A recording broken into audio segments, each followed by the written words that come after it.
They're entrenched in the government if it's there to undermine President Trump. Here you go.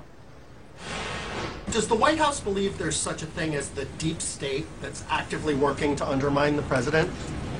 Well, I think that there's no question when you have 8 years of one party in office that there are people who stay in government, who affiliated with, joined and continue to espouse the agenda of the previous administration. So I don't think it should come as any surprise that there are people that burrowed into government during 8 years of the last administration and, may have believed in that agenda and can want to continue to seek it. I don't think that should come as a surprise to anyone. Will the director of the CIA or the DNI have a presidential mandate to seek these people out and fire them or purge them from the government? I don't think the CIA does not. That's not part of the CIA's mandate under any circumstances. Quickly, Bob, he's correct on that, right? Not at all part of a CIA mandate. No, and the deep state is an alt-right term which is misapplied. I've been in liaison with deep states from Syria to Turkey and the rest of it. They mean something very specific. It's a security apparatus that actually runs the state, and the democracy is just a fig leaf.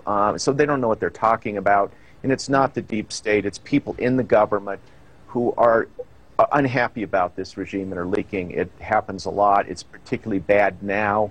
But it's sort of like Watergate, when you had an FBI agent leaking stuff to the Washington Post. It's the same thing, no different. But for Spicer to be using that language, Brooke, I mean, burrowing into the government over the last however many years, I thought was really telling that that has become the language of this administration that is being adopted by the press secretary and is something that we should pay attention to.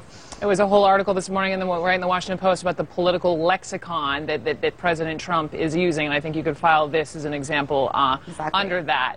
Dylan, I mean, Bob says it's an alt-right thing. It's a right-wing idea, is it not? Deep state?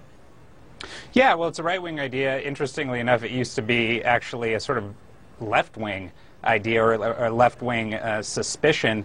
But it shows you, one thing that the Trump administration shares, whether it's alt-right or far left, is sort of this conspiratorial mind about what's going on. What's so surprising about this continued use and endorsement of the term deep state, these people are in power now. They should know how the government functions. They should know how it works. And to continue sort of bandying about conspiracy theories like the deep state and even defending them in the briefing room is it'd be humorous if it weren't so alarming.